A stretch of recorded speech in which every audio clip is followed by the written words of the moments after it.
25 शाम को जो एक स्टेज से ऐलान किया गया था कि जो डेजिग्नेटेड रूट है उस रूट में नहीं जाएंगे, लेकिन लाल किले की तरफ जाएंगे। तो ये 25 शाम को पता था आप 4 घंटे में लॉकडाउन कर सकते हैं, चंद घंटों में नोटबंदी कर सकते हैं। एक रात पहले आपको पता आप एक रास्ता नहीं बंद कर सकते थे। कौन इसका जवाब देगा? जहां से हमारे 9वें गुरु की शहादत का ऐलान किया गया था। और क्यों शहादत हुई थी? आपके जलाऊ और तिलक को बचाने के लिए हमारे गुरु ने शहादत दी कि कैसे हमारे गुरु आपके हैं तो फिर उनके, और वो केसरी लहराने के लिए आज आपके गुरु बन गए। सभापति जी, हमारे गुरु ग्रंथों में हमारे चौथे पातशाही जी ने लिखा है कि किसान करे लोचे जियो लाए, हल जोते उदम करे, मेरा पुत धी खाए। मैं कहना तो पंजाबी में चाहती हूँ, लेकिन क्योंकि मैं चाहती हूँ ये सब बाकी सांसद भी समझ सकें कि हमारे ग्रंथों में किसानों को कितनी अहमियत दी है, इसलिए मैं हिंदी में भी बोलूँगी और पंजाबी में भी। गुरु साहब कहते हैं कि किसान बहुत लगन के साथ, मेहनत के साथ, खून पसीने बहा के अपने खेत में किसानी करता है, हल जोता है, फसल उगाता है ताकि उसके बच्चे खा सके।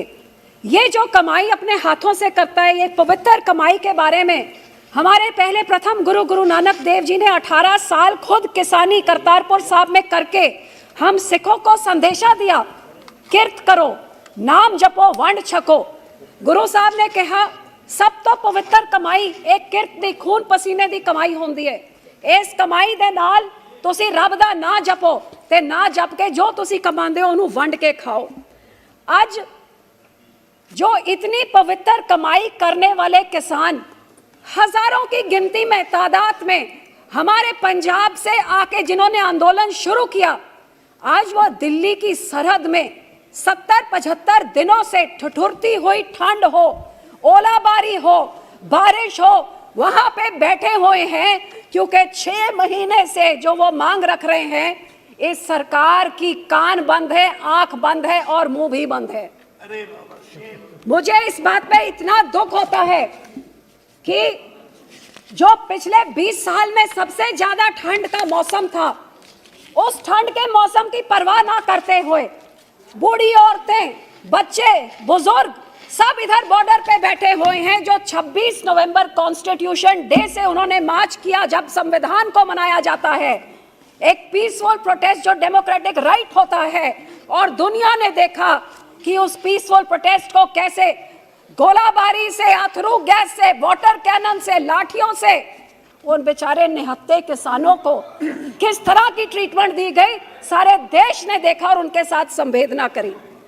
दिल्ली के बॉर्डर में रोक दिया गया, वो बेचारे 2.5 महीने से वहां पे आराम से बैठ गए, पेशेंटली और शांतमय तरीके से उन्होंने अपना आंदोलन चलाया। आंदोलन क्या था सर?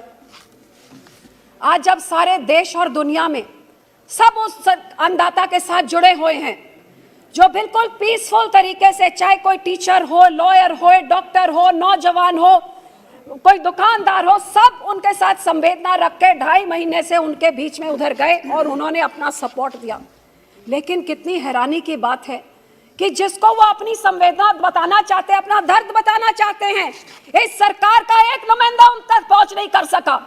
आज उस आंदोलन में 100 किसान ने अपनी जान कुर्बान कर दी, शहीद कर दी अपनी आवाज सुनाने के लिए, लेकिन उनकी कुर्बानी का सर ये इंसान है, ये हिंदुस्तानी है, ये हमारे अन्नदाता हैं जो 150 से ज्यादा मर गए हैं, लेकिन राष्ट्रपति अभिभाषण में इनके बारे में एक संवेदना की लाइन नहीं।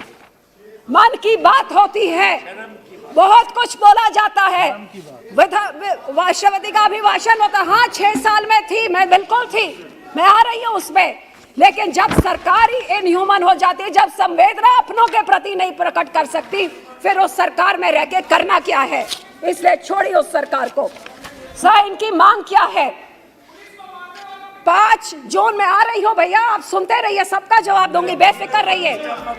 5 जून को कोविड की आड़ में जब लोग घरों में बंद थे, एकदम एक ऑर्डिनेंस लाया गया, ना किसान से पूछा, ना सलाह मशवरा किया, ना उसने मांगा, पकड़ के उसके ऊपर थोप दिया गया ये ऑर्डिनेंस, जिससे किसान के मन में डर पैदा हो गया कि इस ऑर्डिनेंस के आने से मेरी एमएसपी खत्म हो जाएगी, मेरा मंडीकरण सिस्टम खत्म हो जाएगा, मैं अपने ही खेत में जब मेरी जमीनें पूंजीपतियों के हाथों में आ जाएगी मैं मजदूर बन के रह जाऊंगा। किसान के मन में ये डर आ गया।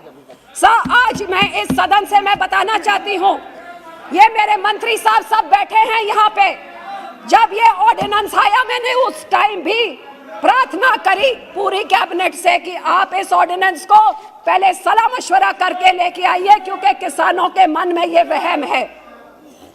लेकिन इसके बावजूद ये ऑर्डिनेंस बना दिया गया और मुझे विश्वास दिलाया गया कि इसको कानून बनाने से पहले इस किसानों की सारी संवेदनाओं को दूर किया जाएगा।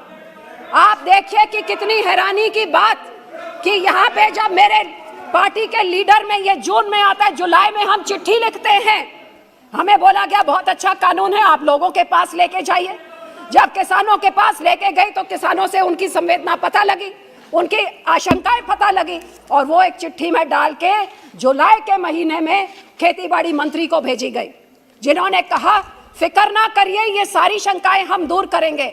लेकिन अब हमारी हैरानी देखिए कि सितंबर के महीने में मॉनसून सेशन आता है और सेशन आते सारी पहला बिल टेबल हो जाता है। ना किसान से बात करी, ना सलाह मशवरा किया। वो रेल की पटरियों में जून के महीने से पंजाब में आंदोलन रच रहा था। हाँ, ये कांग्रेस के बारे में भी जरूर कहूंगी, 2019 में जेएन के मुख्यमंत्री अमरिंदर सिंह ने पैरवाई करी होती तो ये 100 किसान जो 150 मर गए ये शायद आज जिंदा होते। ये इनकी भी देन है, इनकी देन है तो उनकी भी बराबर की देन है। और फिर इसका जब इनसे बात जब सेशन पे आया, उधर भी हमारे इधर मंत्री जी से पूछे, राजनाथ जी बैठे हैं, नड्डा जी बैठे, सबके पास गए कि आप सलाह मशवरा करिए, बिना इसको मत लेके आइए, देश में आग लगेगी, किसान सड़कों पे उतर जाएगा। उधर आपको चीन घुस आंखें दिखा रहा है, इधर कोविड की मार हिंदुस्तान की जनता लड़ाई लड़ रही है, आप क्यों किसानों का आंदोलन खड़ा कर रहे हैं।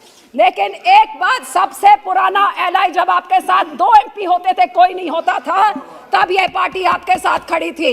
ना मंत्री की सुनी, ना पुराने एलआई की सुनी, और आज किसान मर रहे हैं लेकिन वो किसान की भी नहीं सुन रहे। इससे और दुखद बात क्या हो सकती है सर। और ये किसान मांग क्या रहा है कि मैंने ये मांगा नहीं, आप कहते हैं मेरे वास्ते चंगा हैगा, मैनू नहीं चाहिए, मेरे को नहीं यही चाहिए, मेरे को नहीं चाहिए, आप वापस ले लीजिए। और ये मेरे लिए कोई कानून बनाना है तो मेरे सलाह मशवरा से बनाइए। आप एमएसपी का मुझे लाजमी लीगल मेरे को एमएसपी दीजिए और ये काले कानून वापस करिए। एमएसपी क्या है सर? Minimum support price. ये कोई बुरी चीज है?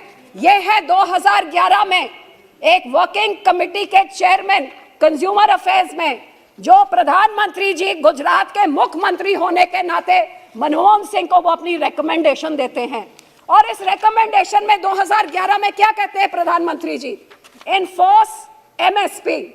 We should protect farmers' interests by mandating through statutory provisions that no farmer-trader transaction should be below MSP, sir.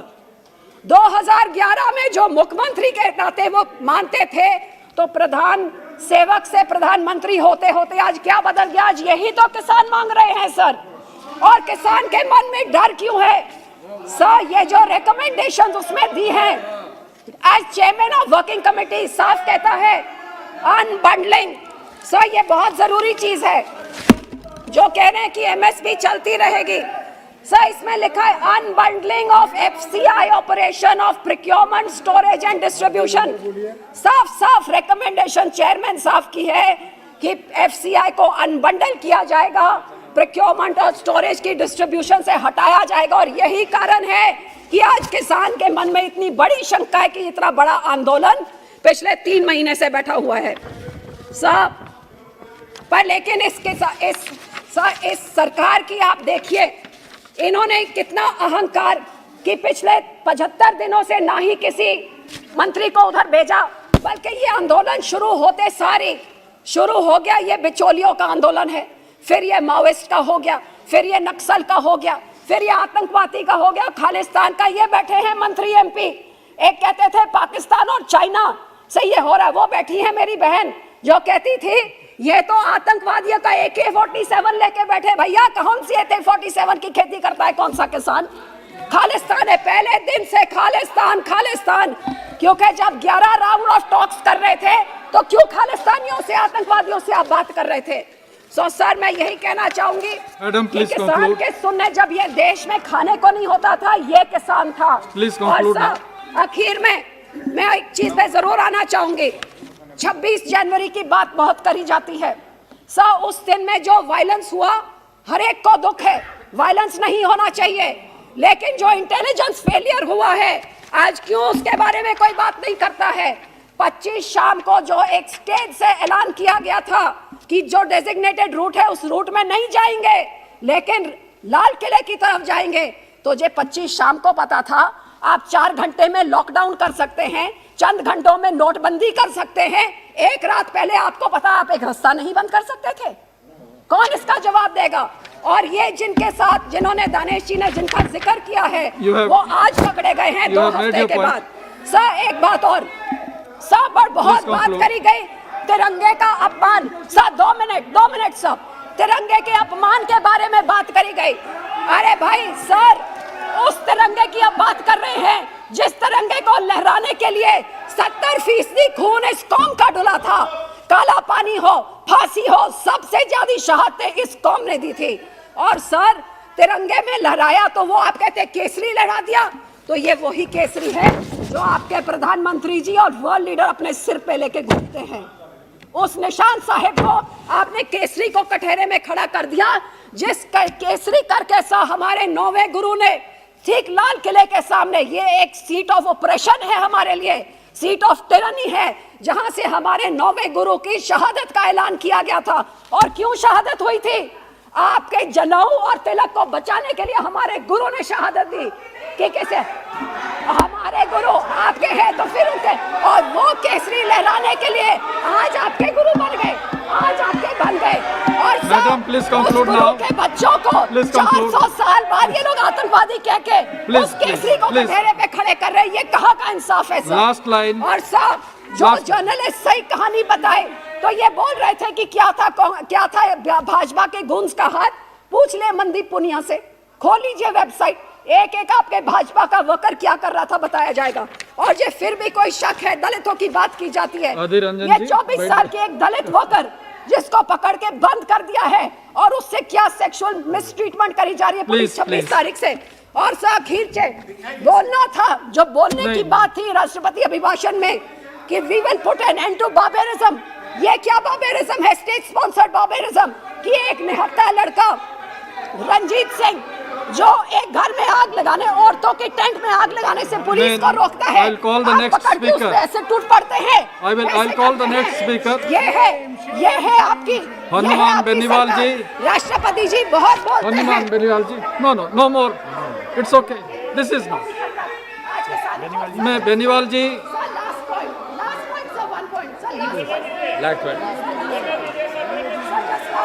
provided you say the last one, last point। Sir आखिर में अभी सारे जने बात कर रहे हैं कि प्रधानमंत्री जी ने बोला कि ये आंदोलन जीवी, लेकिन सर उसके बाद एक और शब्द बोला था जो मेरे को मतलब नहीं पता था, मैंने खोल के देखा।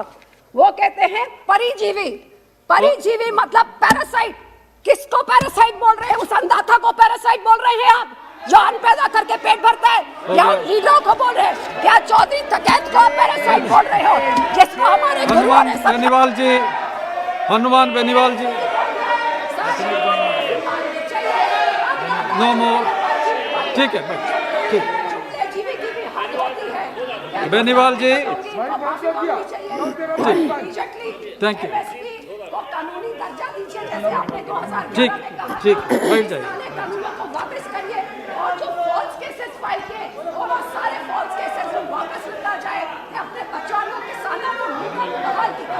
बेनीवाल जी,